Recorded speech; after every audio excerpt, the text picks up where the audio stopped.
السلام علیکم ورحمۃ اللہ وبرکاتہ۔ ان الحمد للہ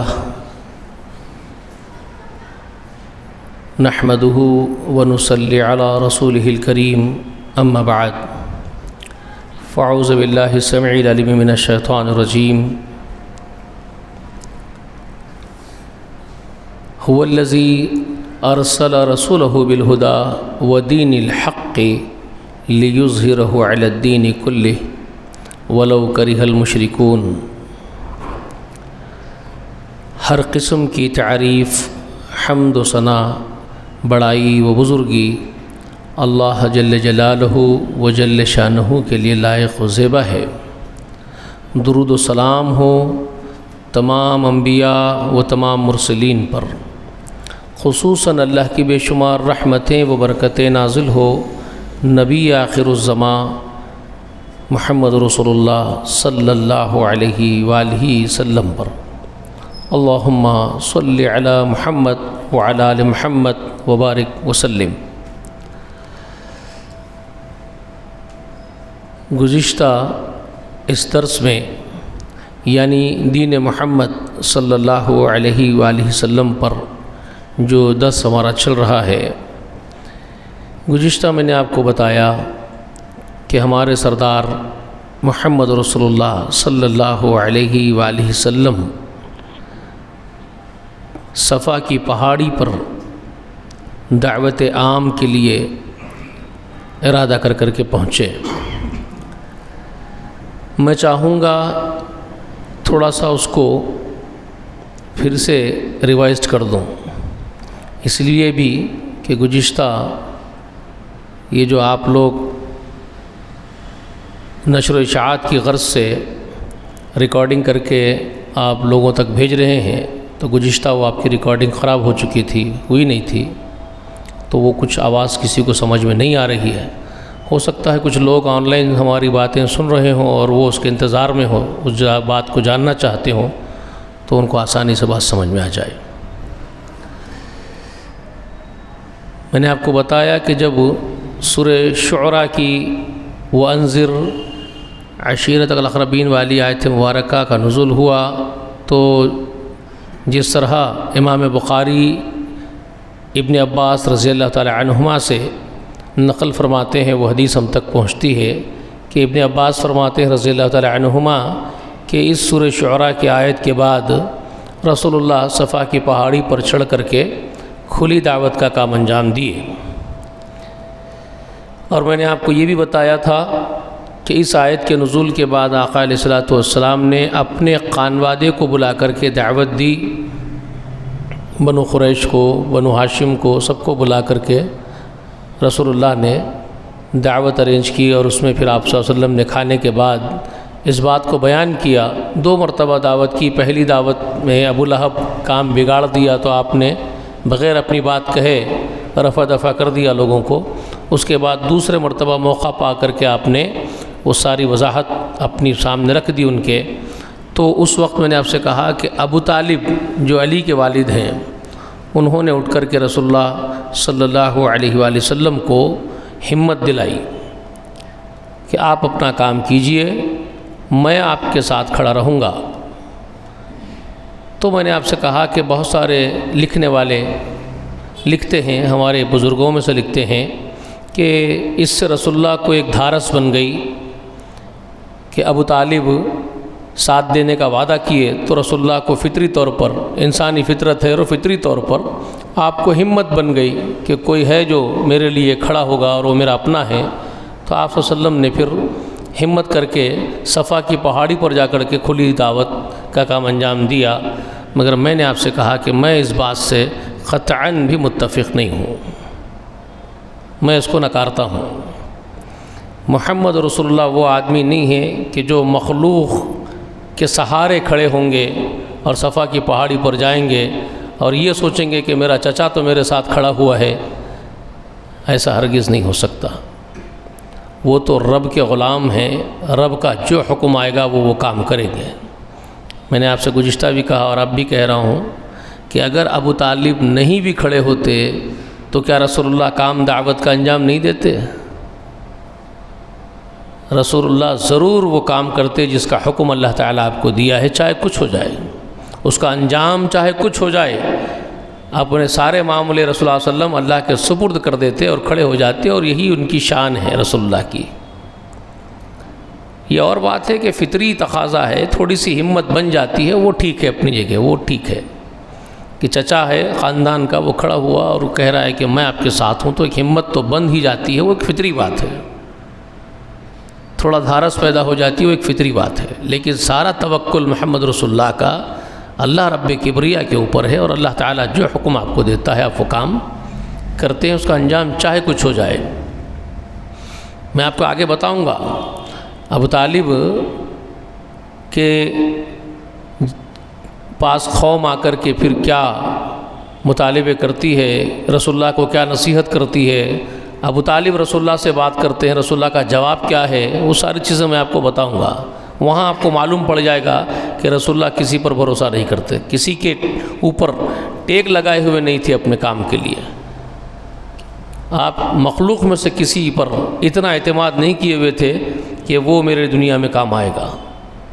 آپ کا سارا معاملہ اللہ کے سپرد تھا، اور خود اللہ تعالیٰ نے اسی بات کا حکم آپ کو دیا تھا، اور رسول اللہ صلی اللہ علیہ وسلم کو یہی سکھایا گیا تھا، اُفَوِّضُ أَمْرِي إِلَى اللَّهِ إِنَّ اللَّهَ بَصِيرٌ بِالْعِبَادِ۔ میں اپنے سارے معاملے، اپنے سارے کام اللہ کے سپرد کرتا ہوں، اور وہ اللہ تعالیٰ اپنے بندوں پر خوب نگاہ رکھنے والا ہے۔ تو یہ رسول اللہ صلی اللہ علیہ وسلم کا ہی عقیدہ ہے، رسول اللہ صلی اللہ علیہ وسلم کا ہی زندگی کا وتیرہ ہے، معاملہ ہے، جو اللہ تعالیٰ خود بیان فرماتے ہیں، سکھاتے ہیں رسول اللہ کو۔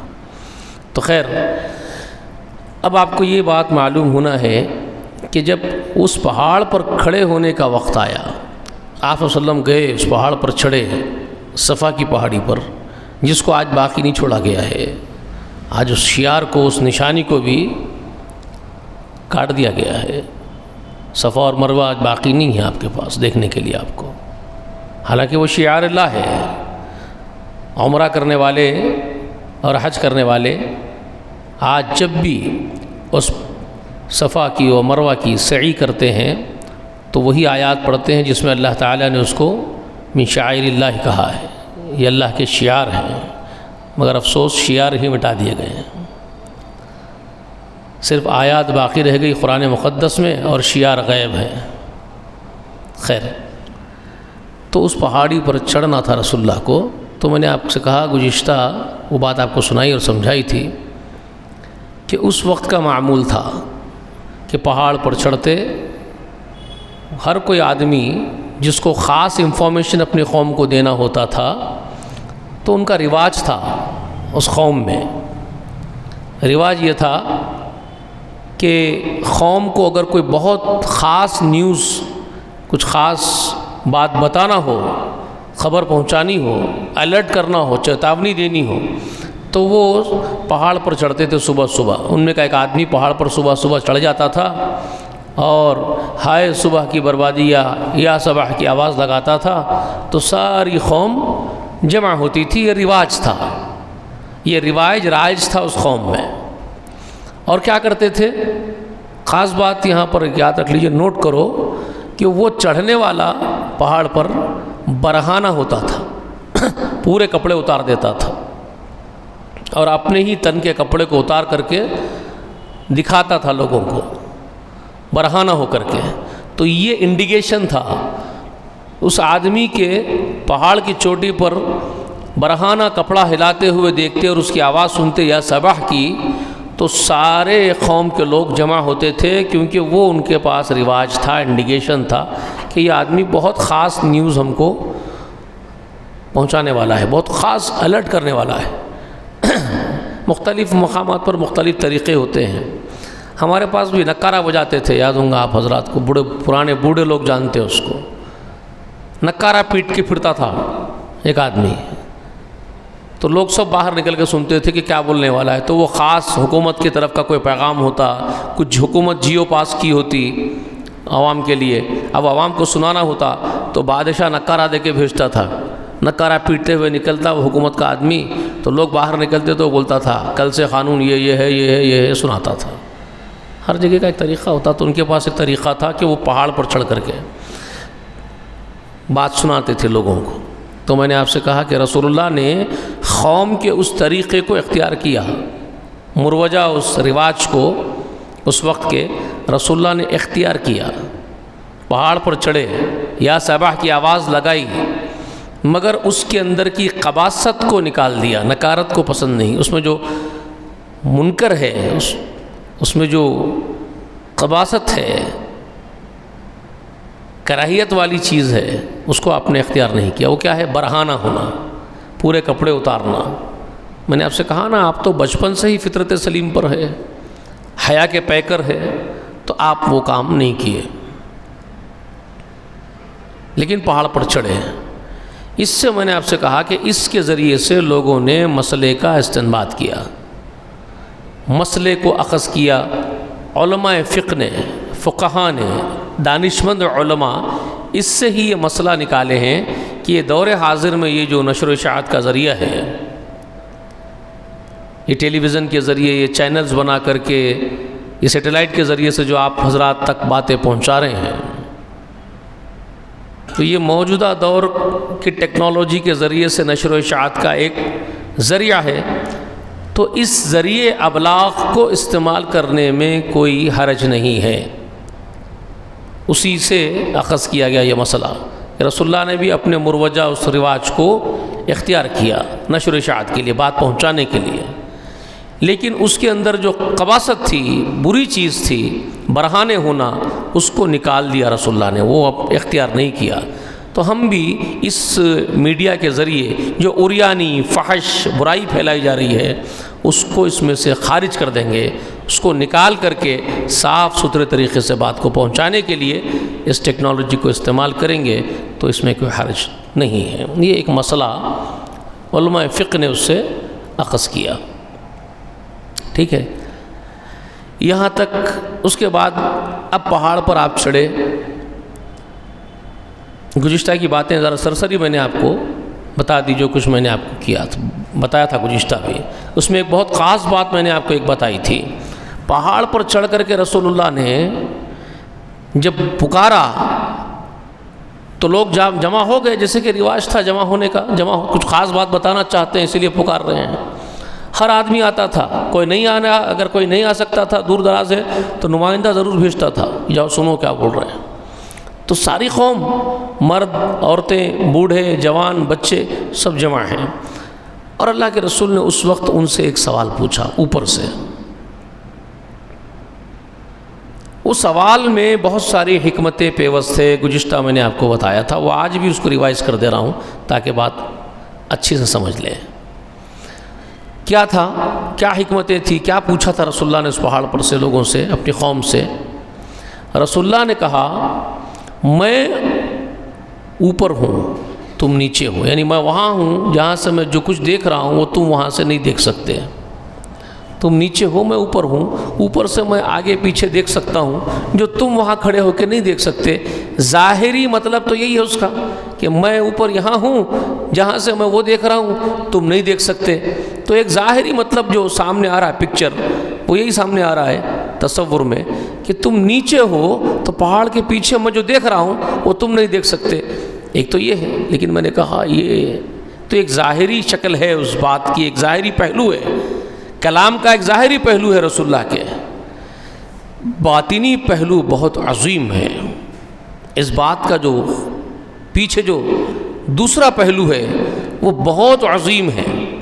رسول اللہ انسانوں سے اور جنوں سے فرما رہے ہوں کہ جہاں جس مقام پر اللہ نے مجھے فائز کیا ہے, جس بلندی پر اللہ نے مجھے اٹھایا ہے, اور جو کچھ اللہ مجھے دکھا رہا ہے, تم اس کے دیکھنے سے قاصر ہو.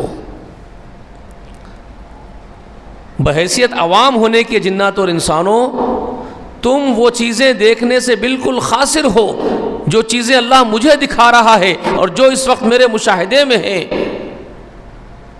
جو قدرت کے وہ راز اللہ مجھے دکھا رہا ہے, وہ جو ملکوت کے راز اللہ تعالیٰ مجھے دکھا رہا ہے, جس مقام پر اللہ نے مجھے بلند کیا ہے وَرَفَعْنَا لَكَ ذِكْرَكَ کے تحت تم وہاں کبھی آ ہی نہیں سکتے، اور کبھی وہ چیزیں تم دیکھ نہیں سکتے جو مجھے دکھائی جا رہی ہیں۔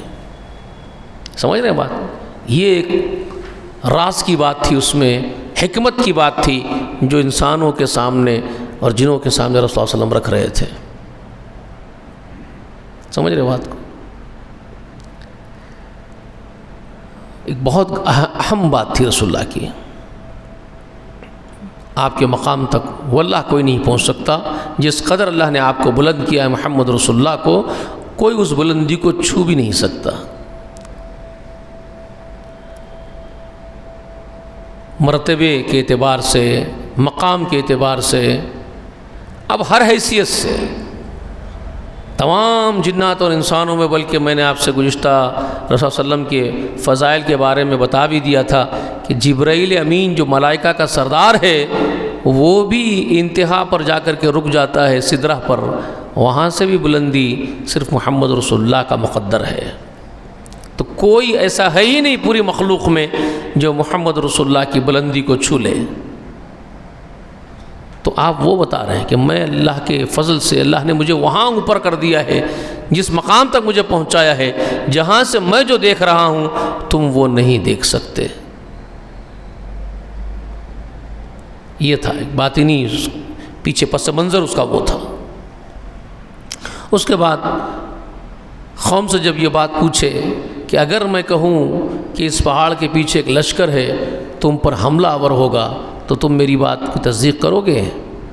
تو میں نے وہ بھی آپ سے گزشتہ کہا تھا کہ میرے سردار محمد رسول اللہ ایک ظاہری شکل میں تو یہ پوچھ رہے ہیں کہ اگر میں کہوں پیچھے لشکر ہے جو تم پر حملہ بول دے گا، تو ایک تمثیل ہے، ایک تمثیلاً بیان کر رہے ہیں کہ پیچھے لشکر اگر میں کہوں ہے جو تم پر حملہ آور ہونے کو ہے تو تم یقین کرو گے۔ تو پیچھے لشکر تو ہے ہی نہیں، اور آپ تمثیلاً یہ بات کہہ رہے ہیں کہ پیچھے ایک لشکر اگر میں کہوں، تو میرے آقا کی شان یہ بھی نہیں ہے کہ تمثیلاً بھی آپ کو ایسی بات کہے جو ہے ہی نہیں، جو غلط ہو اور جھوٹ ہو۔ اس سے میرے آقا محمد رسول اللہ بہت منزہ ہے، اللہ نے آپ کو بنایا ہے معصوم عن الخطا۔ تو اگر آپ یہ بات کہہ رہے ہو کہ اگر میں کہوں پیچھے لشکر ہے، تو یقیناً ایک لشکر ہے پیچھے، اور وہ لشکر ہے جس کا ذکر خود قرآن میں اللہ نے کیا، سورۃ الاعراف میں اور دیگر مقامات پر آپ دیکھتے ہیں شیطان کے اور اس کی اولاد کا ذکر اللہ تعالیٰ قرآن مجید میں کرتے ہیں کہ وہ اس کا لشکر تم کو وہاں سے دیکھتا ہے جہاں سے تم ان کو نہیں دیکھتے ہو۔ شیطان اور شیطان کی اولاد عزازیل اور اس کے لشکر، اس کی اولاد تم کو وہاں سے دیکھتے ہیں جہاں سے تم ان کو نہیں دیکھتے ہو، اور وہ اس کو اللہ تعالیٰ نے اختیار دیا۔ وہ جب پوچھا تھا کہ مجھے اختیار دے کہ میں ان پر چڑھائی چڑھوں، ان پر اپنے پیادے دوڑاؤں، تو اللہ نے اس شیطان کو یہ اجازت دے دی تھی کہ تو آدم کے بیٹوں کے لیے اپنے پیادے دوڑا، لشکر دوڑا، تجھے اجازت ہے۔ اور یہ کہا تھا اللہ نے کہ میرے بندوں پر تیرا زور نہیں چلے گا۔ تو وہ تو اپنا لشکر لے کے تیار ہے آدم کے پورے بیٹوں پر حملہ آور ہونے کو۔ تو اللہ کے رسول تمثیلاً اگر کوئی بات پیش کر رہے ہیں کہ اگر میں کہوں کہ پیچھے ایک لشکر ہے جو تم پر حملہ آور ہوگا، تو اس میں غلط نہیں ہے، وہ حقیقت پیچھے ہے کہ وہ ایک دشمنوں کا لشکر ہے، تمہارے دشمنوں کا، اللہ کے دشمنوں کا ایک لشکر ہے جو تم پر چڑھائی چڑھنے کو ہے، ان سے میں تم کو بچانا چاہتا ہوں۔ یہ ایک سچائی اس کے اندر موجود تھی، مگر اس کو تاریخ میں نہیں لکھا گیا، صرف ظاہری شکلوں کو لکھ دیے لوگ کہ رسول اللہ نے یہاں چڑھ کر کے صفا کی پہاڑی پر اتنا پوچھا کہ اگر میں کہوں ایک لشکر ہے تم پر حملہ آور ہوگا، لیکن یہ ایک سچائی بھی تو ہے اس کے پیچھے جس کو لکھنا چاہیے تھا۔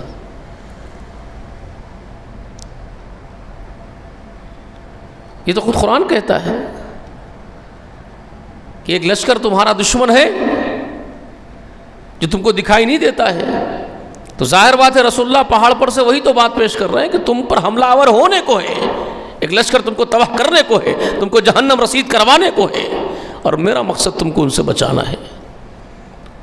تو آپ تو حقائق ہی بیان کر رہے ہیں وہاں چڑھ کر کے، تمثیلاً بھی سچائی کو بیان کر رہے ہیں۔ تو جب یہ مثال تمثیلاً رسول اللہ نے یہ بات ان کے سامنے رکھی تو میں نے کہا ایک زبان ہو کر کے پوری قوم نے ایک ہی جواب دیا تھا.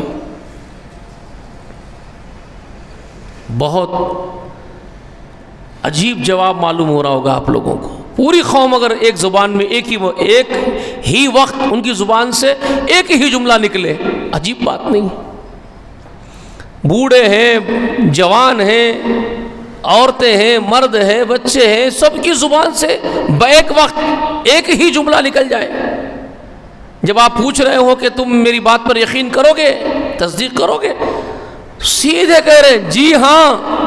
سب کی زبان سے نکل رہا جی ہاں، تصدیق کریں گے.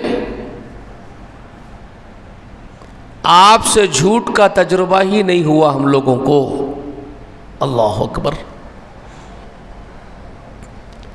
یہ قوم کہہ رہی ہے کہ آپ سے جھوٹ کا تجربہ ہی نہیں ہوا.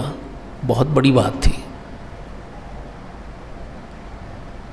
جب رسول اللہ کا نام لیتے ہیں ہم، وفاداری کا دم بھرتے ہیں رسول اللہ کی، ہمارا کردار بھی ایسا ہے کہ زمین کی قومیں ہمارے لیے گواہی دیتی ہو کہ آپ سے جھوٹ کا تجربہ ہی کسی قوم نے کبھی نہیں کیا. اس قوم سے، یہ ایسی امت ہے، یہ ایسی قوم ہے جو مسلمان اپنے آپ کو کہتے ہیں، یہ ایسے لوگ ہیں کہ سارے لوگ یہ کہہ رہے ہوں کھڑے ہو کر کے کہ یہ مسلمان جن کی ہم گواہی دیتے ہیں کہ یہ کبھی جھوٹ ہی نہیں بولتے.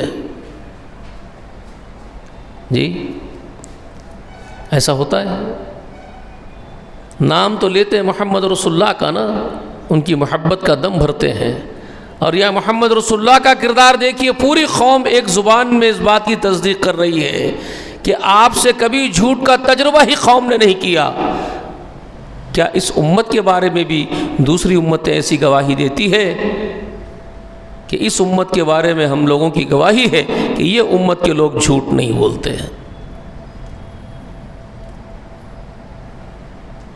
ہونا چاہیے تھا کہ نہیں ہونا چاہیے تھا؟ ایسا ہی ہونا چاہیے تھا کہ نہیں ہونا چاہیے تھا؟ کردار ایسا ہی ہونا تھا نا محمد رسول اللہ کی امت کا. مگر الٹ ہے، ایک دم الٹ ہے.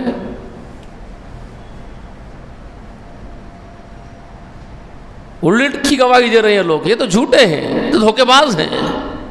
لوگ الٹ بول رہے ہیں.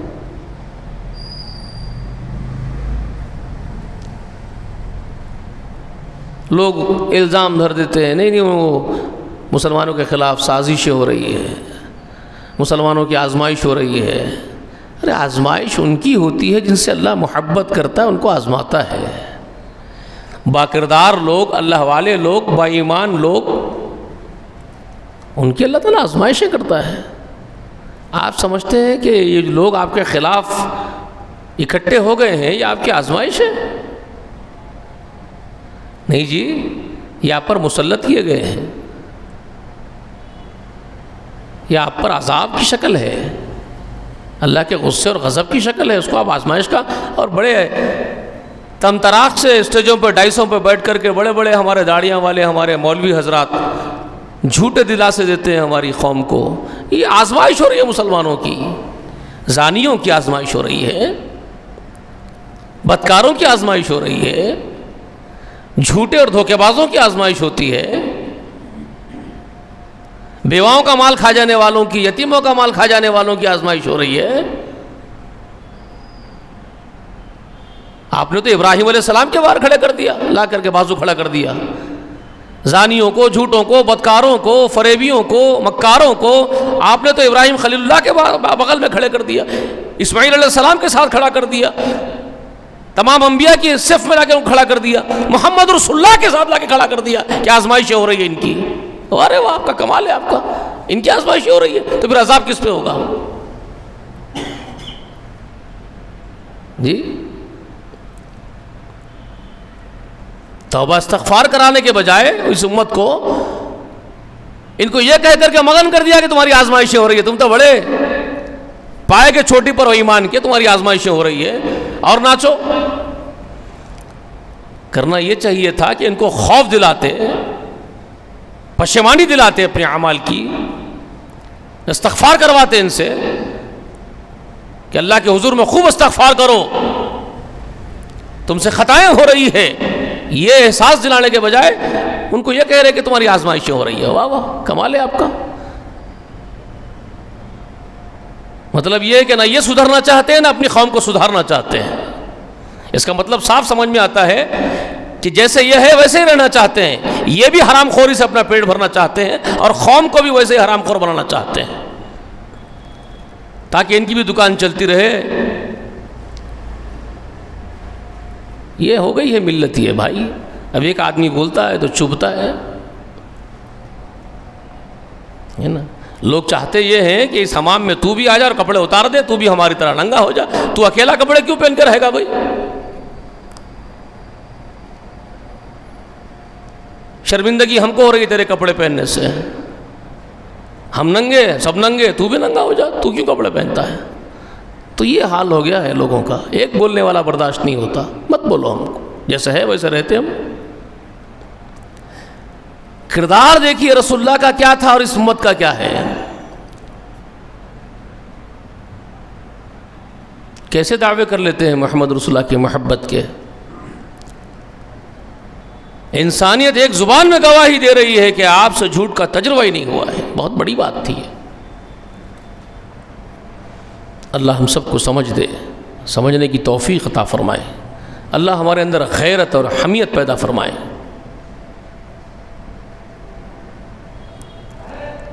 اب اس کے بعد رسول اللہ نے ان کے سامنے کیا بات پیش کی، بہت اہم بات ہے۔ کیا کہا ان سے پھر رسول اللہ نے جب وہ تصدیق کر چکے کہ آپ سے جھوٹ کا تجربہ ہی ہم نے نہیں کیا؟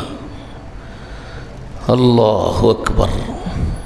اس کے بعد رسول اللہ نے ان سے کہا، یا قومی، اے میری قوم، جب تم اس بات کی تصدیق کرتے ہو کہ میں نے زندگی میں جھوٹ نہیں کہا کبھی بھی، قبول کر لیا نا وہ لوگ، خود کہہ رہے ہیں رسول اللہ سے کہ آپ سے جھوٹ، آپ کو جھوٹ بولتے ہوئے ہم نے کبھی آپ سے اس کا ایکسپیرینس ہی نہیں کیا ہے کہ آپ جھوٹ بھی بولتے ہیں، آپ صرف سچ بولتے ہیں، آپ صادق ہیں، امین ہیں، ہم گواہ ہیں اس بات کے۔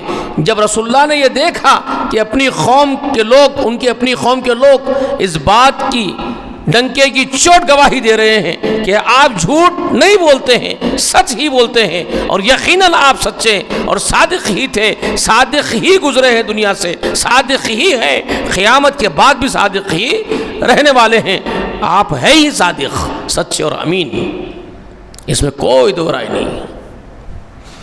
تو آقا علیہ الصلوۃ والسلام نے پھر اپنی قوم سے اس وقت کہا، یا قومی، اب سب سے بڑا سچ ان کے سامنے رکھ رہے کائنات کا، کائنات کا سب سے بڑا سچ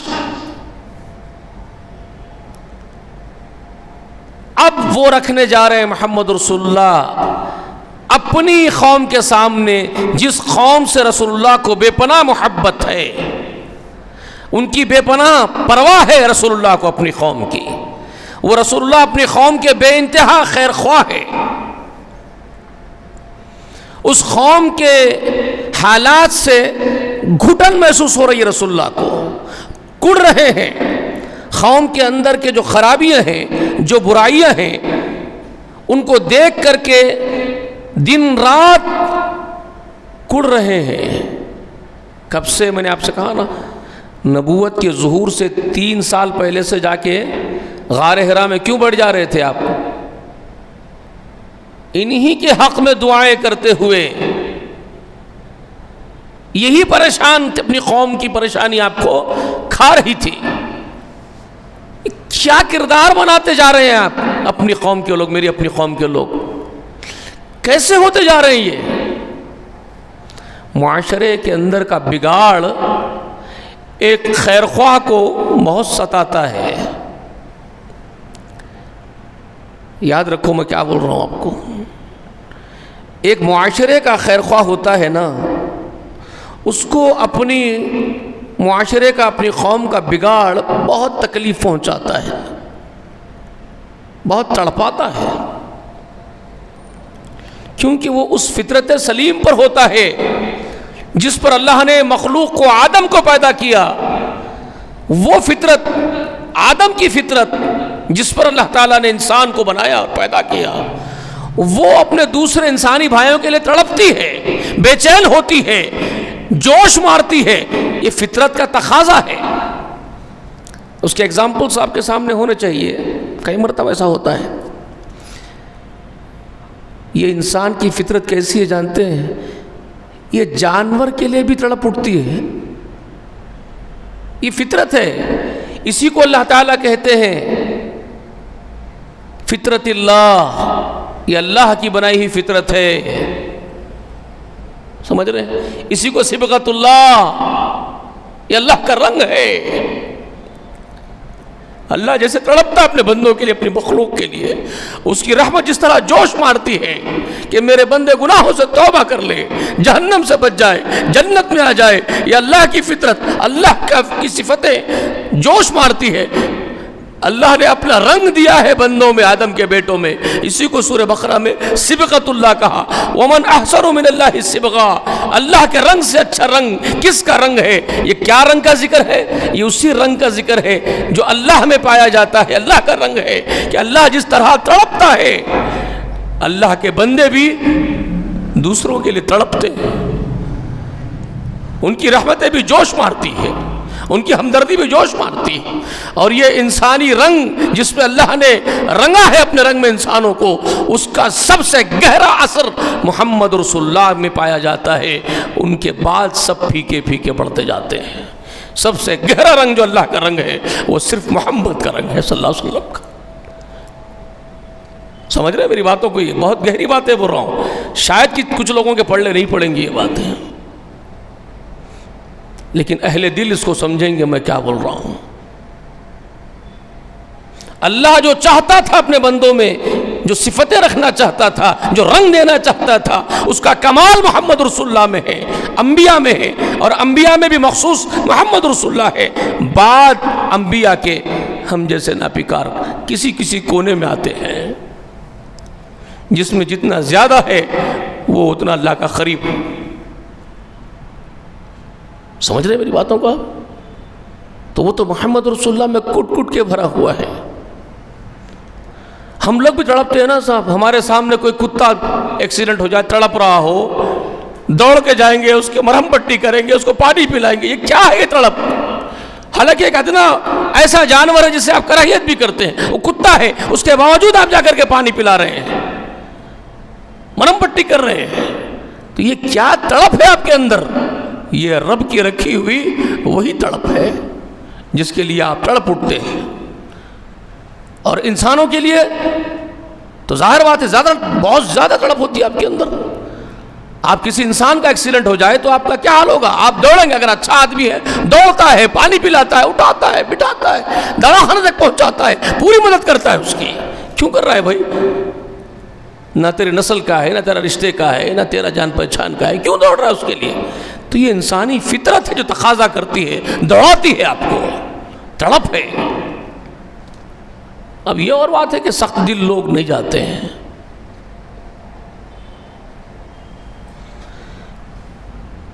تو کسی کو جہنم میں جلتے ہوئے دیکھ سکتے ہیں؟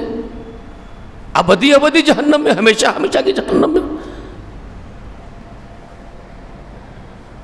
محمد رسول اللہ تو ہرگز یہ دیکھنا نہیں چاہتے تھے. ان کو یقین تھا جہنم کا، جہنم کی آگ کا، جہنم کے عذاب کا پورا کامل یقین تھا محمد رسول اللہ کو. جہنم ہے، اس میں جلایا جائے گا، ابدی سزا ہوگی. ایسا یقین تھا جیسے کہ اب سامنے اپنی اولاد بیٹھی ہو تو یقین ہے کہ میرا بچہ ہے.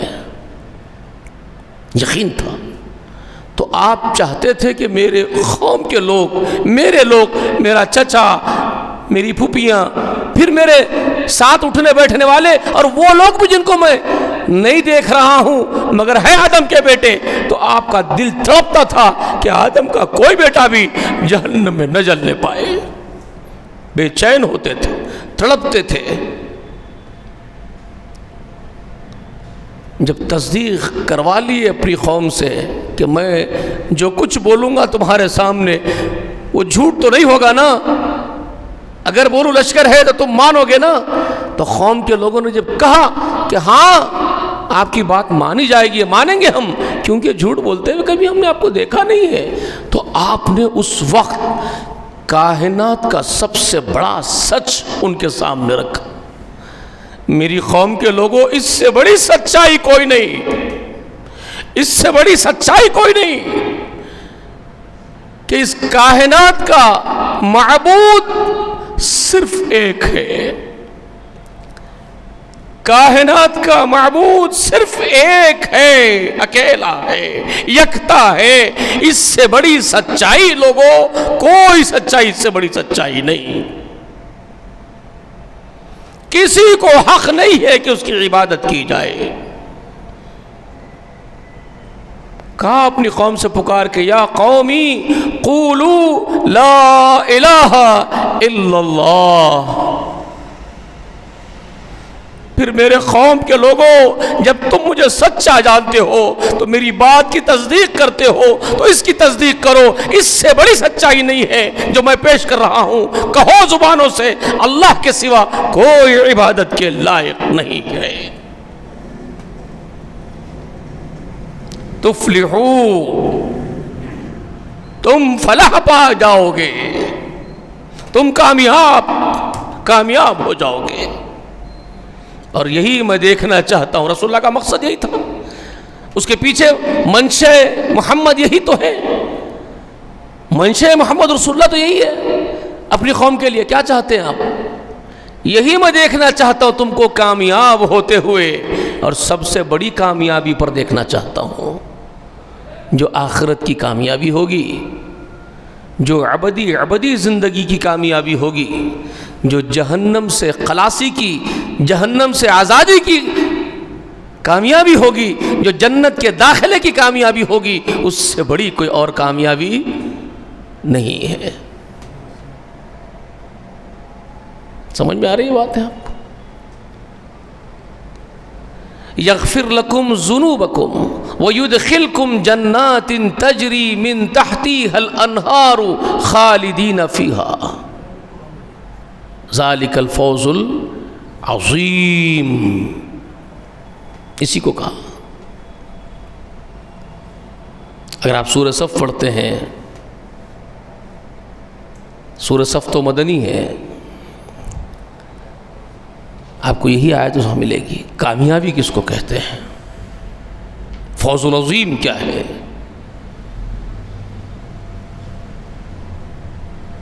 یغفر لکم ذنوبکم، تمہارے گناہ معاف کر دیے گئے ہوں، وَيُدْخِلْكُمْ جَنَّاتٍ تَجْرِي مِن تَحْتِهَا الْأَنْهَارُ، اور تم کو داخل کر دیا گیا ہو ایسی جنتوں میں جس کے نیچے نہر جا رہی، ہمیشہ کے لیے نہر جاری ہو رہی ہے، ایسے باغیچوں میں تم کو لے جایا جا رہا ہو جی۔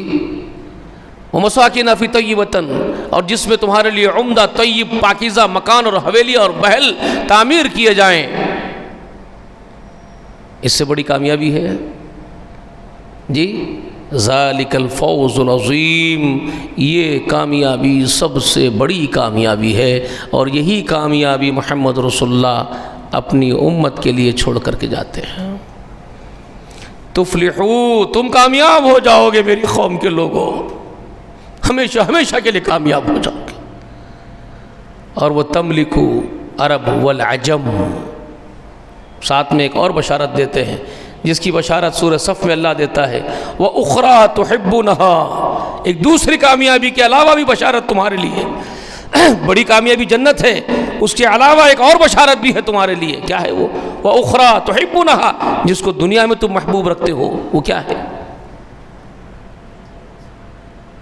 اخری تحبونها نصر من اللہ وفتح قریب، اللہ کی مدد اور اللہ کی نصرت زمین پر بھی تمہارے شامل حال ہو جائے، زمین کا اقتدار، چودراہٹیں بھی تمہارے سپرد کر دی جائے، زمین کا اقتدار بھی تم کو سونپ دیا جائے۔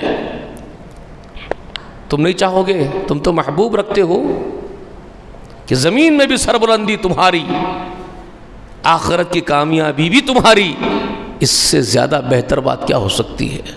اس سے اچھی تجارت کیا ہو سکتی ہے؟ تو رسول اللہ یہاں صفا کی اس پہاڑی پر یہی مطالبہ اپنی قوم سے کر رہے تھے کھڑے ہو کر کے، لوگوں، میری قوم کے لوگوں، بہت بڑی سچائی میں تمہارے سامنے آج بیان کر رہا ہوں، اور وہ سچائی یہ ہے کہ اللہ کے سوا کوئی دوسرا عبادت کے لائق نہیں ہے، اس بات کی گواہی دے دو، تم ہمیشہ کے لیے کامیاب ہو جاؤ گے، یہ تو بڑی کامیابی تمہارے قدم چومے گی، ابدی کامیابی، لیکن اخرى تحبونها کے تحت وہ تملک العرب والعجم، عرب کی حکومتیں بھی، عجم کی حکومتیں بھی تمہارے قدموں میں ہوں گی، تم بادشاہ بنا دیے جاؤ گے عرب میں بھی اور عجم میں بھی۔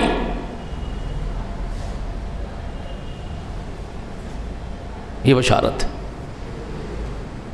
اختیار تمہارے حوالے سونپ دیا جائے گا، اقتدار تم کو سونپ دیا جائے گا۔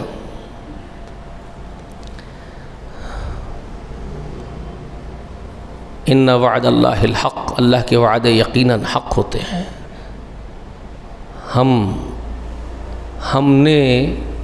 ہم نے بے وفائی کی ہے۔ اگر آج ہم یہ دیکھ رہے ہیں کہ آج زمین پر رسوا ہے، ہم ذلیل ہیں، تو پھر کہاں ہیں وہ وعدے جو کیے گئے ہیں؟ لا تہینوا ولا تحزنوا وانتم اعلون، مت غم کرو، مت فکر کرو، تم ہی غالب رہو گے، غلبہ تمہارا ہی رکھیں گے زمین میں۔ یہ وعدے تھے قرآن کے، ولا تہینوا ولا تحزنوا،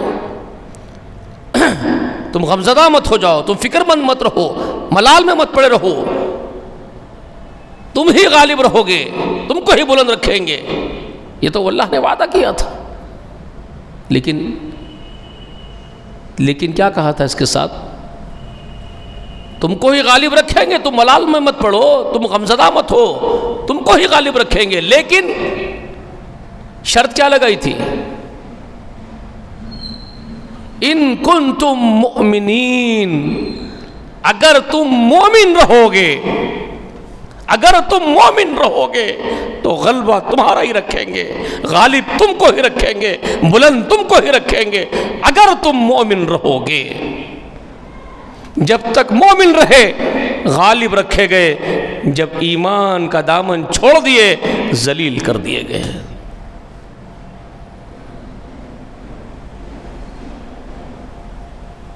ایمان کا دم لاکھ بھرو، کروڑ بار بولو کہ ہم جماعت حق ہے،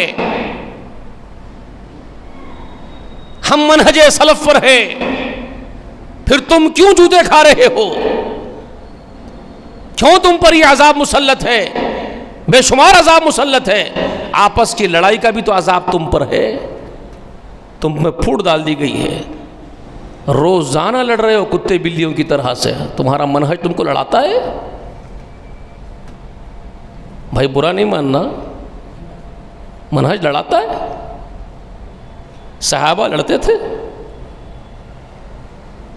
اللہ والے لڑتے تھے، اللہ والے بد اخلاق تھے، ایک دوسرے کے گربان چاک کرتے تھے، ایک دوسرے کو ننگا کرتے تھے۔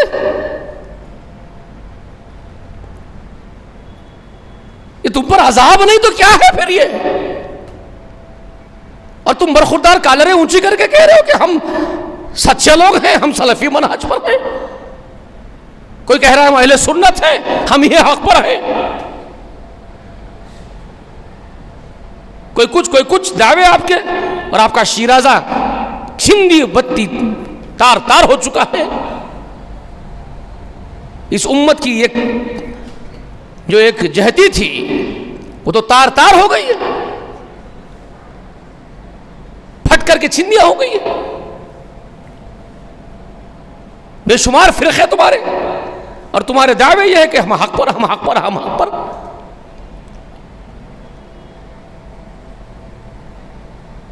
نہیں، جھوٹے دعوے ہیں۔ آقا علیہ السلام نے وہ سچائی سامنے رکھی تھی جس کے بعد ایک انقلاب برپا ہونا تھا، اور انقلاب برپا ہوا۔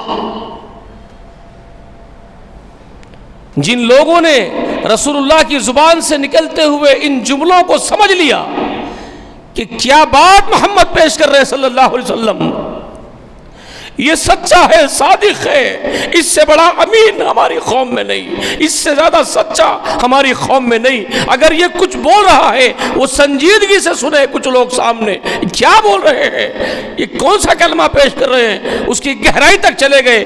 اللہ کی قسم وہ سربلند کر دیے گئے اور وہ محفوظ کر لیے گئے، ان کے اجر محفوظ کر لیے گئے، ان کی کامیابی محفوظ کر لی گئی، ان کو دنیا میں بھی کامیاب کر دیا گیا، آخرت میں بھی سربلند کر دیا گیا۔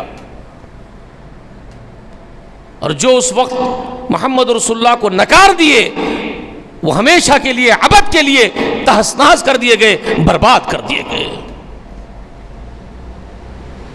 مگر کچھ ایسے بھی طبقہ تھا اس میں جو اس وقت تو نکار رہا تھا، لیکن بعد میں آہستہ آہستہ ان کو باتیں سمجھ میں آئی محمد رسول اللہ کی، توبہ تلہ کر کے وہ پھر رسول اللہ کے دامن میں آ گئے تو کامیاب ہو گئے، دیر سے آئے لیکن کامیابی کے راستے پر بلاخر آ گئے، ان کے مقدر میں تھا۔ اور بعض وہاں پر اس وقت ان لوگوں میں وہ بدبخت بھی تھے جو اسی حالت میں، دشمنی کی حالت میں، رسول اللہ سے بغاوت کی حالت میں اپنے آپ کو جہنم تک پہنچا لیے۔ وہاں اس وقت سامنے یہ سب طرح کے لوگ کھڑے ہوئے تھے، جو اسی وقت قبول کر لیے، جو کچھ دیر کے بعد قبول کیے، کچھ قبول ہی نہیں کیے اور ہمیشہ کے لیے برباد ہو گئے۔ یہ باتیں آپ کو یاد رکھنے کی ہے۔ اب آپ کو سمجھنا کیا ہے؟ اب آپ کو سمجھنا یہ ہے کہ اتنی عظیم بات تھی جو محمد رسول اللہ وہاں اپنی قوم کے سامنے پیش کر رہے تھے، یا قومی قولوا لا الہ الا اللہ، وہ سب سے بڑی سچائی ہے کائنات کی جو اس وقت رسول اللہ رکھ رہے ہیں۔ تو ایسے کیا کلمات ہیں وہ جن کلمات کے بارے میں خود محمد رسول اللہ نے ضمانت دے دی، گارنٹی دے دی۔ کیا کہا تھا آپ نے؟ آپ کو معلوم ہے، صحیحین میں متفق روایات جس پر لوگ متفق ہوئے، محدثین متفق ہوئے، جی ایک دم مستند روایت، قوی سند کی روایت کیا ہے وہ جو رسول اللہ نے فرمایا تھا؟ من قال لا الہ الا اللہ دخل الجنہ۔ ساری امت اتفاق کرتی ہے اس کی سند پر، کوئی اختلاف نہیں۔ رسول اللہ نے یہ ضمانت پیش کی، گارنٹی پیش کی۔ اس کو امام بخاری بھی نقل کرتے ہیں، بہت سارے محدث نقل کرتے ہیں، بے شمار محدث۔ جس نے کہا لا الہ الا اللہ وہ کامیاب ہو چکا۔ من قال لا الہ الا اللہ وہ جنت میں داخل ہو چکا، دخل الجنہ وہ جنت میں داخل ہو گیا۔ وہی بات وہاں کہہ رہے تھے اپنی قوم سے، قوم میری قوم میرے اپنوں۔ اور ایک بہت عظیم بات آپ یہاں یاد رکھ لیجئے، ایک داعی کا کردار کیا ہوتا ہے، ایک داعی کا انداز دیکھیے آپ، ایک داعی کے دل کا حال دیکھیے، اس کے جذبات کو دیکھیے۔ قوم میں وہ شخص بھی ہے جو آپ سے دشمنی کر رہا ہے، اکیلا نہیں ہے۔ میں نے آپ سے کہا نا، یہیں سے کام شروع تو نہیں ہوا نا، کام تو یہاں سے بگننگ نہیں کرے لگے رسول، صفا کی پہاڑی سے کام چل رہا ہے نا، اس سے پہلے بھی خفیہ کام چل رہا ہے۔ تو 40 سے زائد آدمی اسلام میں آئے ہیں۔ اس وقت مخالفین تو تھے کہ نہیں تھے رسول اللہ کے؟ چیم گوئی آپ کے خلاف کرنے والے تھے کہ نہیں تھے؟ دعوت کو خراب کس نے کیا؟ ابو لہب نے خراب کیا، وہ موجود ہے نا وہاں پر۔ دوسری دعوت میں بھی کام خراب کر رہا تھا، ابو طالب اٹھ کر کے لپک لیے کہ میں آپ کے ساتھ ہوں محمد، تو کڑتے ہوئے چلے گئے ابو لہب، وہ بھی موجود ہے وہاں پر۔ وہ ام جمیل جو گالیاں دے رہی ہے وہ بھی موجود ہے وہاں پر۔ صفا کی پہاڑی پر جب رسول اللہ پیش کر رہے ہیں تو وہاں یہ دونوں بھی ہے موجود، اور ابو جہل بھی ہے، اور سب دشمن موجود ہیں۔ ہاں؟ رسول اللہ کسی سے کوئی دشمنی دل میں لیے نہیں کھڑے وہاں پر. رسول اللہ کو وہاں کسی سے کوئی بغض نہیں ہے, کسی کے خلاف کوئی کینہ نہیں ہے. آپ کسی کو مستثنا نہیں کر رہے اپنی خطاب میں, سب سے کہہ رہے ہیں میری قوم یا قومی. یہ درد ہے, یا قومی میری قوم, میرے اپنوں, میرے لوگوں سنو میری بات, تم میرے ہو میں تمہارا ہوں. یہ درد, یہ درد داعی میں ہوتا ہے. ہم لوگ کیا کرتے ہیں, اس سے دشمنی, اس سے کینہ, اس سے بغض. ہم کیا خاک پیش کریں گے اللہ کا دین؟ جی یہ وہ باتیں اہم ترین باتیں ہیں سمجھنے کی. اے میرے اپنوں, میری قوم, یا قومی. اور یہ ہر ایک نبی کا یہی طریقہ تھا, یہی انبیاء کا مزاج تھا, ہر نبی کا مزاج یہی تھا. قرآن نے پیش کیا کہ ایک نبی کی بات کو, ہر نبی کی دعوت کو ایک کے بعد ایک نام لے لے کر کے قرآن بیان کرتا ہے. آپ سورہ اعراف پڑھتے ہیں, بہت ساری صورتوں میں پڑھتے ہیں. وَإِلَىٰ عَادٍ أَخَاهُمْ هُودًا, قوم عاد کا ذکر کرتے ہیں کہ ان کے بھائی, اللہ تعالیٰ کیا کہتے ہیں, وَإِلَىٰ عَادٍ أَخَاهُمْ هُودًا. أَخَاهُمْ کہتا ہے قرآن. ہم نے عادیوں میں, اور یہ کون عاد والے کون ہیں معلوم ہے آپ کو؟ یہ قوم کیسی قوم, عاد والی قوم. تاریخ میں ان کا کیا ہوا جانتے ہیں؟ ماضی میں کیا ہوا ان کا؟ وَأَمَّا عَادٍ, اور وہ عاد والے اہلکوا بالطاغیہ. جی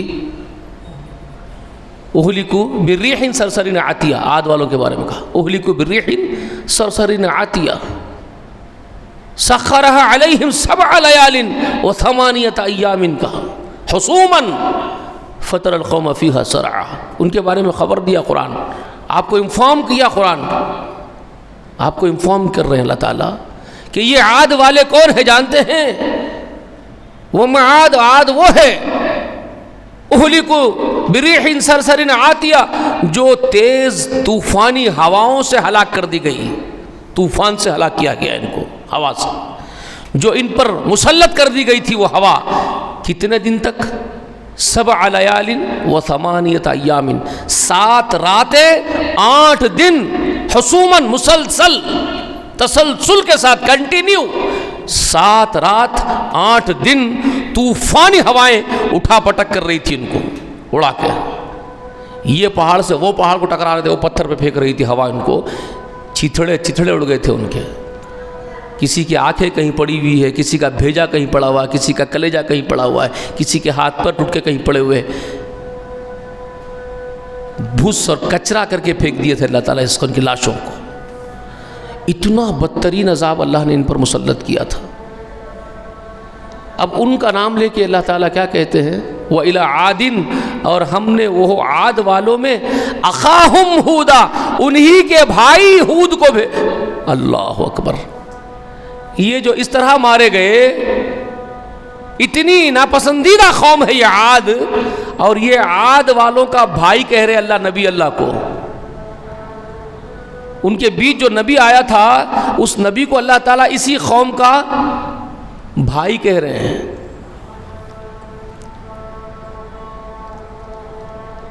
آپ کو محمد رسول اللہ کو بشر کہنا اور آدم کا بیٹا کہنے سے انکار ہے, اور اللہ نے اتنی ناپسندیدہ قوم کے لیے ہود علیہ السلام کو ان کے بھائی کہا.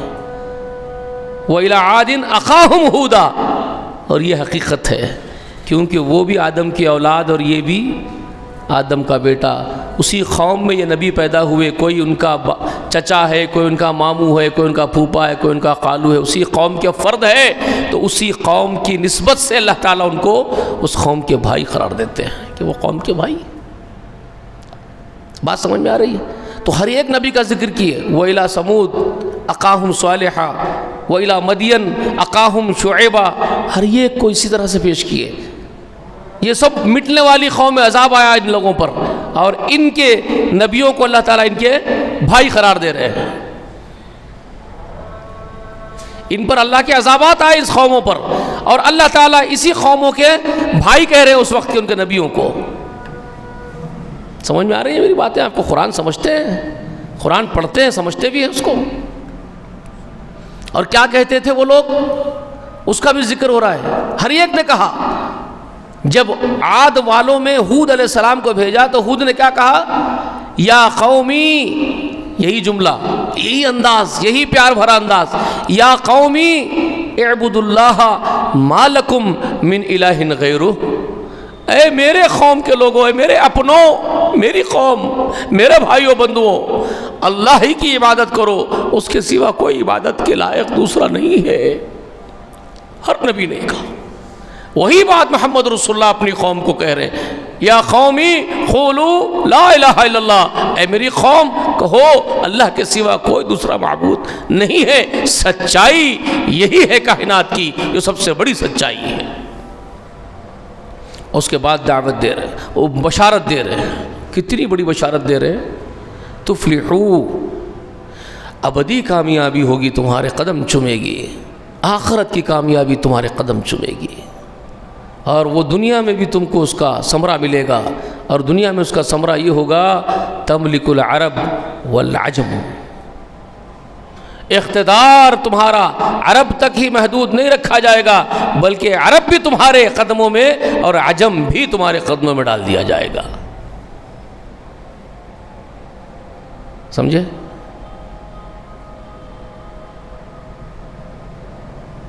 دشت و دشت دریا بھی نہ چھوڑے ہم نے، بحر ظلمت میں دوڑا دیے گھوڑے ہم نے. سمجھ میں آئی بات؟ اقبال نے جو شعر پیش کیا تھا،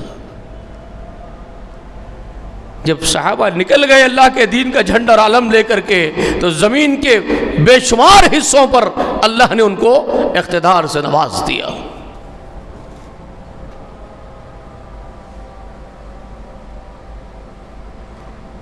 سربلند کر دیا. رسول اللہ نے وہ بشارت سنائی تھی. اب اتنی اچھی بات ہے، جو قوم کا سب سے چہیتا شخص، جو قوم خود کہہ رہی ہے کہ آپ کو جھوٹ بولتے ہوئے نہیں دیکھا ہم نے، آپ جو بولتے ہیں ہم مانیں گے، سب نے تصدیق کی. یہ کون سا ایسا جملہ تھا رسول اللہ کی زبان سے نکلا جو اتنا ناپسندیدہ تھا کہ اس پر دشمنیاں، اور ایسی دشمنیاں ہو کہ جان کے پیاسے ہو جائیں رسول اللہ کی. آپ کو کیا سمجھ میں آ رہا ہے بھائی؟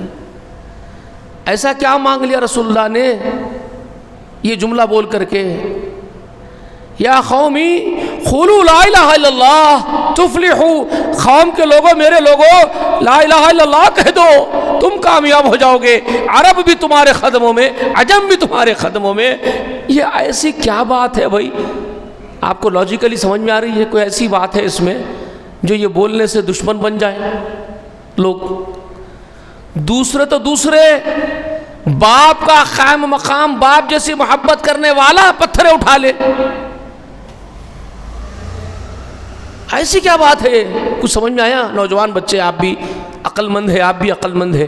یہ بات جو رسول اللہ بول رہے ہیں اپنی قوم کے سامنے، میری قوم کے لوگوں کہو اللہ کے سوا دوسرا معبود نہیں، عبادت کے لائق کوئی نہیں ہے، تم کامیاب ہو جاؤ گے میرے لوگوں. عرب بھی تمہارے قدموں میں ہوگا، عجم بھی تمہارے قدموں. ایسی بات بولنے کے بعد دشمنی ہوتی ہے کیا؟ دشمنی کرنے کے لائق بات ہے کیا یہ لاجیکلی؟ ہے نہیں ہے نا؟ پھر وجہ کیا ہے؟ ایک دم ابو لہب کھڑے ہوتا ہے، آگ بگولا ہو کر کے کھڑے ہو گیا. معلوم ہے آپ کو؟ ابو لہب انگار میں آ گیا، لال ہو گیا. تم کو معلوم ہے اس کا نام ابو لہب؟ ابو لہب نام ہے کیا اس کا؟ آپ کو معلوم ہے ابو لہب کیا ہے؟ نام ہے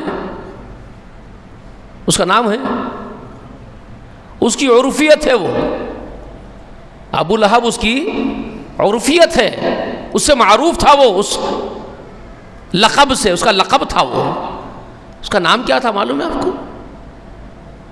اس کا نام کسی کو معلوم ہے؟ عبد العزا. کیا نام تھا اس کا؟ عبد العزا. اب یہ عزا کون ہے؟ عبد العزا کا مطلب کیا ہوتا ہے معلوم؟ عزا کا غلام. ہمارے پاس بھی نام رکھتے ہیں لوگ، بعض نام آپ کو ملیں گے، عبد النبی، غلام رسول، غلام دستگیر، ایسے نام ملتے ہیں نا آپ کو.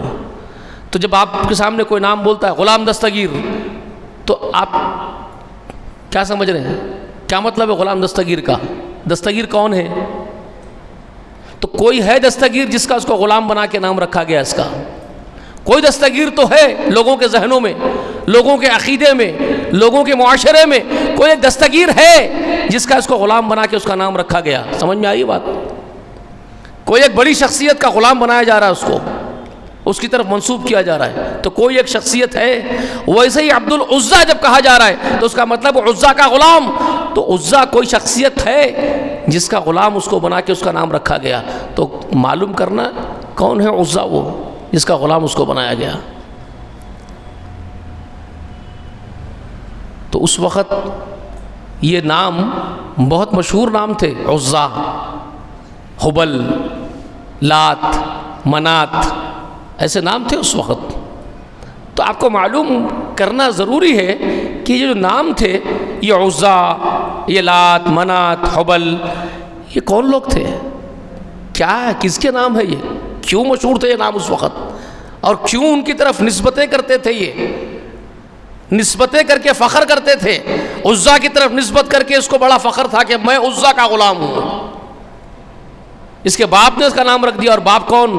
کوئی ایرا غیرہ نہیں، ایرا غیرہ نتھو غیرہ نہیں، رسول اللہ کے دادا، خانہ کعبہ کے متولی عبد المطلب نام رکھے بیٹے کا عبد العزا.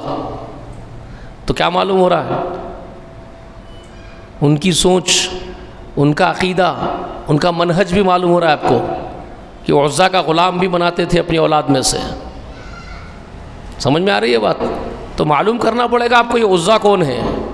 اور اس کا یہ جو ابو لہب نام دیا گیا، اس کو لقب دیا گیا، اس کا ریزن کیا تھا معلوم ہے آپ کو؟ سبب کیوں؟ بہت گورا تھا، بہت گورا تھا. آدمی جب بہت وائٹ ہوتا، بہت گورا ہوتا ہے تو کیا ہوتا ہے معلوم ہے آپ کو؟ اس کی چمڑی میں سے اندر کا خون جھانکتا ہے، لالی جھانکتی ہے. جو خون دوڑتا ہے نا، تو زیادہ گورا اور چمڑی برائٹ ہونے کی وجہ سے وہ اندر کے خون کی لالی چھلکتی ہے. اور کوئی آدمی جب زیادہ غصے میں آ جائے تو لال ہو جاتا ہے. گورا آدمی بہت گورا ہو، وائٹ ہو، اور جب وہ غصے میں آ جائے تو کیا ہو جاتا ہے؟ ایک دم لال ہو جاتا ہے. تو یہ ایسا ہی تھا، انہیں ایسا ہی تھا.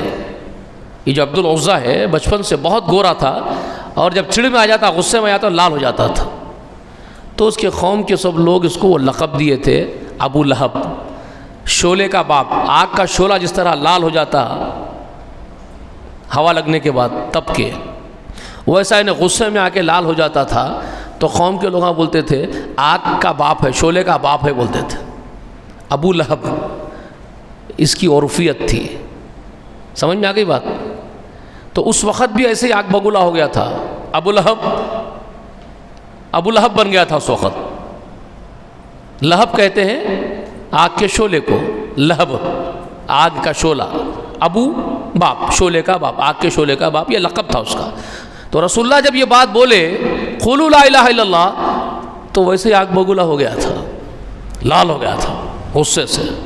تو کیا بات تھی جو غصے سے لال ہونے کی تھی یہاں پہ؟ ہاں اب ذرا سوچو، یہاں غصے سے لال ہو جانے والی بات کیا تھی؟ رسول اللہ کیا بول رہے لوگوں کو؟ کیا رسول اللہ یہ بول رہے کہ دیکھو مجھے صدر بنا لو قوم کا، مجھے بادشاہ بنا لو، مجھے تاج پہنا دو، میری اطاعت کر لو؟ کیا بول رہے رسول اللہ؟ مجھے مال و متاع دے دو، اقتدار دے دو. کیا مانگ رہے ان سے؟ ایک پھوٹی کوڑی کا بھی مطالعہ نہیں کر رہے ہو. صرف اتنا بول رہے ہیں کہ میرے لوگوں، میری قوم کے لوگوں، یا قومی، میرے اپنوں، تم سچا مجھے جانتے ہو، میں سچ بولنے والا ہوں، تمہیں یقین ہے، تو پھر میں آج کائنات کی سب سے بڑی سچائی رکھ رہا ہوں تمہارے سامنے، اس سے بڑی سچائی نہیں ہے، اور وہ یہ ہے کہ اللہ کے سوا کوئی عبادت کے لائق نہیں ہے، تو تم کہو اللہ کے سوا کوئی معبود نہیں، اور اس میں فائدہ بھی تمہارا ہی ہے، یہ نہیں کہ میرا ہے، تفلحو، تو تم کامیاب ہو جاؤ گے ہمیشہ کے لیے، ابد کے لیے، اور تمہارے قدموں میں ڈال دیا جائے گا، اللہ تعالیٰ ڈال دے گا، کائنات پیدا کرنے والا وہ خالق، وہ سچا معبود تمہارے قدموں میں عرب کے خزانے بھی انڈل دے گا، عجم کے خزانے بھی انڈل دے گا، تملک عرب والعجم، تو تمہارا یہ ایڈوانٹیج ہے، فائدہ بھی تمہارا، سچا کلمہ تمہارے لیے، سچا فائدہ تمہارے لیے، کیا بری بات ہے، غصے میں میری بات ہے، لیکن اس کو غصہ آیا کیوں؟ اب ایک سوال یہاں پر پیدا ہوتا ہے کہ اتنا غصہ اس کو آیا کیوں؟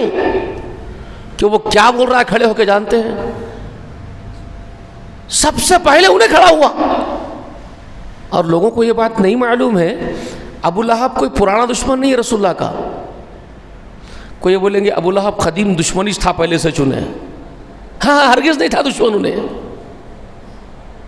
تاریخ میں اگر پڑھے نا، کبھی پڑھتے نہیں نا، ہمارے یہ جھوٹے ملے بھی ادھورا ملے ہیں، یا ادھورا علم حاصل کر کے آئے ہیں، یا پورا علم کر کے آئے حاصل اور پھر بول رہے ہیں تو غدار ہے، یہ سب جاننے کے باوجود حرکت اسی کر رہے ہیں تو پھر یہ غدار ہے، اگر نہیں جانتے ہیں تو میں یہ کہتا ہوں نادان ہے، نادان تو کم سے کم اچھا لفظ ہے، اگر یہ نادان ہے تو کم سے کم اچھے ہیں، لیکن غدار ہے تو بہت برے ہیں، اب وہ اپنی اصلاح کر لے جو سن رہے ہیں مجھے، تم کیا ہے تم خود طے کر لو، نادان ہو تو اصلاح کر لو، غدار ہو تو جہنم میں جاؤ، مجھے کیا لینا دینا ہے۔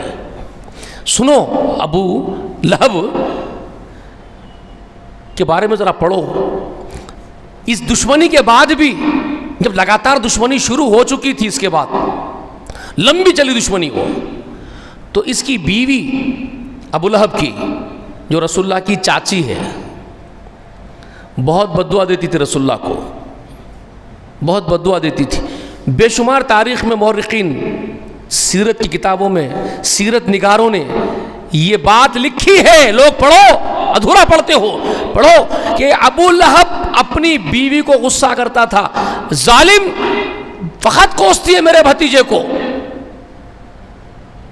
اس کا قصور نہیں، اس کو بہکا دیا گیا ہے، جوش مارتی تھی اس کی محبت اندر سے بھتیجے کی، بیوی کو بولتا تھا فقط کوستی ہے اس کو، فقط بد دعا دیتی ہے اس کو، وہ بہکا دیا گیا میرا بھتیجا، یہ تاریخ میں ہے الفاظ، سائیڈ لیتا تھا محمد رسول اللہ کا، کبھی کبھی جب اس کا خاندان کا خون جوش مارتا تھا تو سائیڈ لیتا تھا، بھتیجے کی محبت کبھی کبھی غلبہ مارتی تھی، اس کو غالب آتی تھی اس کے اوپر، لیکن پھر اپنی ضد اور اپنے آبائی دین کی محبت کا غلبہ اس محبت پر غالب آ جاتا تھا، سمجھ میں آئی بات؟ اور آپ کو یہ بات بھی معلوم ہے، اور بہت مشہور بات ہے، یہ بہت مشہور بات ہے تاریخ میں، کہ رسول اللہ کی پیدائش کی خبر سنانے ابو لہب کی لونڈی دوڑتی ہوئی آئی تھی، جس دن رسول اللہ پیدا ہوئے تھے، تولد ہوئے تھے دنیا میں، حضرت آمنہ کی جزگی ہوئی تھی، تو وہ دوڑتی ہوئی آئی، اس کی داسی، اس کی کنیز، اور آ کر کے اسی ابو لہب کو، عبد العزیٰ کو خوشی خوشی خبر سنائی، خوش ہو جاؤ سردار، تمہارے بھائی عبداللہ کے گھر بیٹا پیدا ہوا، تم کو بھتیجا ہوا، مبارک ہو تم کو بھتیجا، تو خوشی سے اچھل گیا، اچھل کے کہتا ہے تیرے لیے اس کا تحفہ، اس خوشی کا انعام، اس سے زیادہ کیا ہو سکتا ہے کہ میں تجھے آزاد کرتا ہوں، تو ایسی خبر سنائی میرے بھتیجے کی، محبت غالب آ گئی، محبت بھتیجے کی، کہتا ہے اس سے زیادہ بڑا انعام میں تجھے کیا دوں کہ میں تجھے آزاد کر رہا ہوں، آج چلی جا، آزاد ہے تو چلی جا۔ تو اس کو دشمنی نہیں تھی بھائی، مگر وہ کون سی ضد تھی، وہ کون سی ہٹ دھرمی تھی اس کے اندر، وہ کیا شے تھی جو محمد رسول اللہ کے مخالفت کرنے کے لیے اس کو آمادہ کر دی اور کھڑا کر دی، وہ کیا شے تھی؟ کبھی یہ جاننا نہیں چاہیں گے ہم؟ یہ جملے کے بعد کیوں کھڑے ہو گیا وہ؟ قولوا لا الہ الا اللہ برداشت کیوں نہیں ہوا اس کو؟ اور کیا کہتا اٹھ کے جانتے ہیں؟ یہ آدمی ابو لہب، یہ باپ کے خیم مقام چاچا، رسول اللہ صلی اللہ علیہ وسلم کا خون، نسب، کیا کہتا کھڑے ہو کر کے؟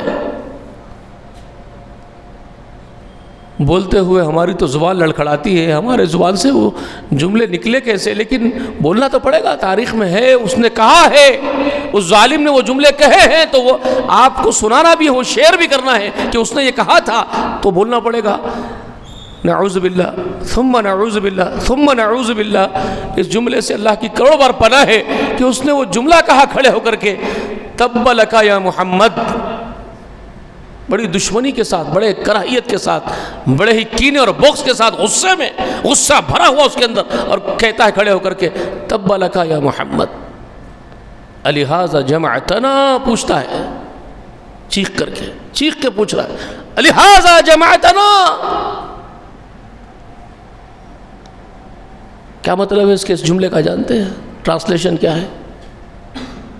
نعوذ باللہ ثم نعوذ باللہ ثم نعوذ باللہ، کائنات کے سب سے بڑے مرتبے والے اللہ کے پیغمبر، اللہ کے نمائندے، اللہ کے یجدی کو یہ کیا کہتا ہے؟ تیرے ہاتھ ٹوٹ جائے محمد، نعوذ باللہ ثم نعوذ باللہ۔ اس وقت یہ جملہ بددعا کا جملہ تھا، ایسا بولنا، یعنی تو بے سہارا ہو جا، بے مدد ہو جا، برباد ہو جا، ایسے الفاظ میں وہ بددعا کے الفاظ میں ہاتھ ٹوٹ جائے بولتے تھے، یعنی تو غارت ہو جائے، تو نعوذ باللہ ثم نعوذ باللہ، ان کا انداز تھا بولنے کا۔ الہذا جمعتنا، چیخ رہا ہے، کیا اس واسطے یہ بولنے کے لیے جمع کیا ہم لوگوں کو؟ اس واسطے جمع کیے تم ہمارے کو یہ بولنے کے لیے؟ اس کلمے کے پڑھوانے کے لیے ہم سے تم کو جمع کیے؟ نعوذ باللہ بددعا دے رہا ہے۔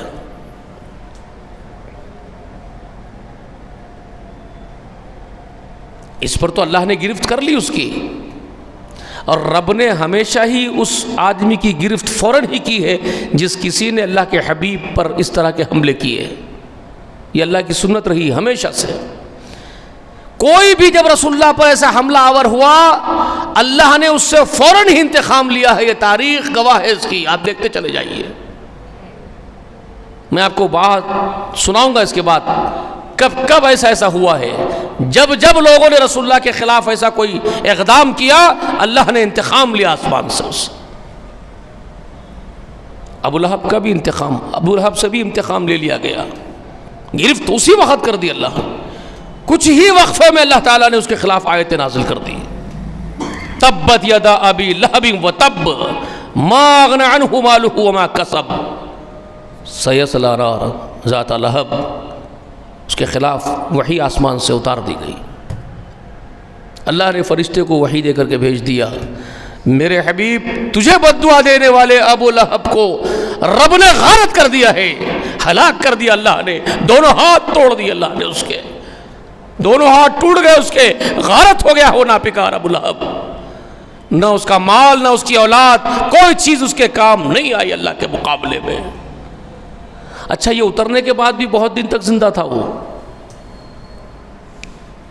اس کے بارے میں یہ انفارمیشن دے دی گئی فرشتے کے ذریعے کہ ابو لہب کو اللہ نے غارت کر دیا، اس کے دونوں ہاتھ توڑ دیے، اس کو اللہ نے ناکام کر دیا، نامراد کر دیا۔ اس کے بعد بھی بہت دن تک زندہ تھا۔ اس کی بیوی کے بارے میں بھی آگے الفاظ، وَامْرَتَهُ حَمَّا، کیا ہے وہ، اس کے بارے میں بھی آگے الفاظ کہ اس کی بیوی جو لکڑیاں ڈھوتی ہے، اس کے گلے میں جو ہار ہے وہی اس کے گلے کا آقا پھندہ ہے، اس کے بارے میں بھی آ گیا۔ یہ سب آنے کے باوجود وہ دونوں زندہ تھے کچھ دنوں تک، اچھے دنوں تک زندہ تھے۔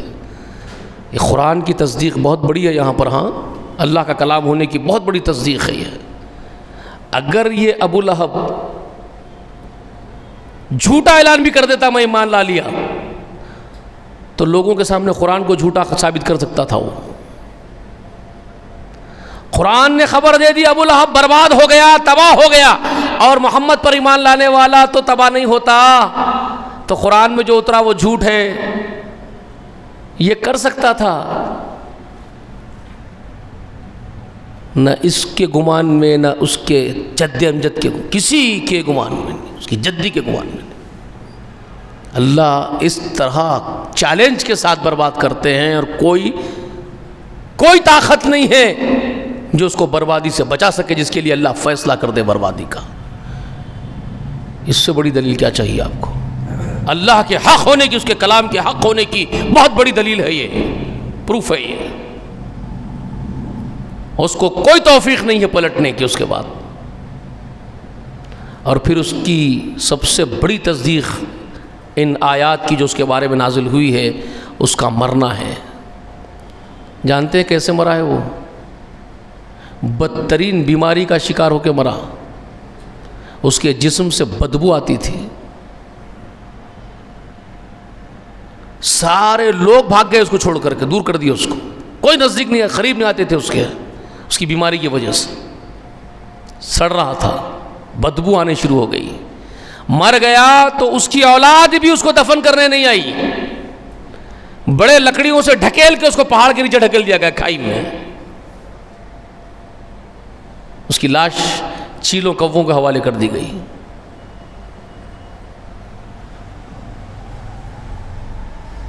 سمجھ رہے ہیں آپ؟ اس طرح بری موت مرا ہے۔ اللہ نے انتقام لیا اس کا۔ لیکن اب یہ بات یہاں پر سمجھنے کی ہے، یہ تو ہوا اس کے ساتھ، اس کی تقدیر ہے، اس کے ساتھ ہونا تھا، وہ ہو چکا، وہ اس نے کیا، بھگتا، جو کیا وہ بھگتا۔ بات یہاں سمجھنے کی یہ ہے کہ اس کو اتنی تکلیف کیا ہوئی اس کلمے سے، اور کیوں ہوئی؟ جو رسول اللہ نے پیش کیا قولوا لا الہ الا اللہ، اس کو اتنی تکلیف کیوں ہوئی اس کلمے سے؟ کیا چیز ہے یہ کلمہ اصل جو اس کو ہی نہیں اور بہت سارے لوگوں کو کھل گیا؟ یہ ولید بن مغیرہ اڑ گیا دشمنی پر، امیہ بن خلف دشمن ہو گیا، سب سے بڑا ابو الحکم جس کو وہ مانتے تھے، بڑا بڈھا تھا، سردار مانتے تھے اس کو، ابو جہل، اس کا نام بھی ابو جہل نہیں ہے، ابو جہل اس کی بھی عرفیت ہے، اس کا بھی لقب ہے، اور اس کی عرفیت قدیم نہیں ہے، جیسے ابو لہب کی عرفیت بچپن سے ہے، گورا تھا اس وجہ سے ابو لہب آگ کا شعلہ۔ یہ ابو جہل کی عرفیت پرانی نہیں ہے، یہ رسول اللہ کی دی ہوئی عرفیت ہے، اس کو رسول اللہ لقب دیے اس کو بعد میں۔ وہ ابو الحکم کے نام سے معروف تھا، اس کی جو عرفیت تھی اس کے قوم کے لوگ ابو الحکم بولتے تھے اس کو۔ ابو الحکم کیوں بولتے تھے جانتے ہیں؟ اس کی بات مانی جاتی تھی، قوم کے فیصلے ویصلے کرنا ہوتا، سرپنچ کی حیثیت سے تھا انہیں، حکمت والی باتیں وہ سمجھتے تھے کہ ساری حکمت کی دانائی کی باتیں یہ بوڑھا بولتا ہمارا، اور ان فیصلے وصلے بوڑھے کے پاس کرا لیتے تھے قوم کے، ابو الحکم بول لیتے تھے اس کو۔ اس کا اصل نام کیا تھا؟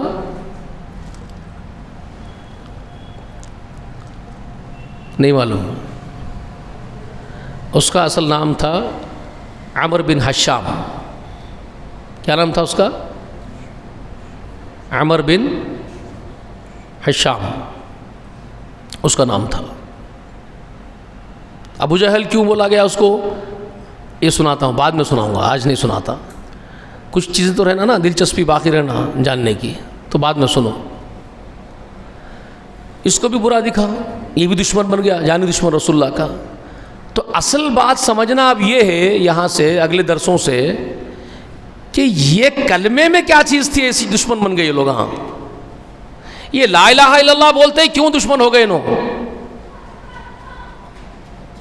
کیا مطلب ہے لا الہ کا الا اللہ کا جو دشمن بن گئے؟ کیوں؟ کیا پیش کر رہے تھے رسول اللہ؟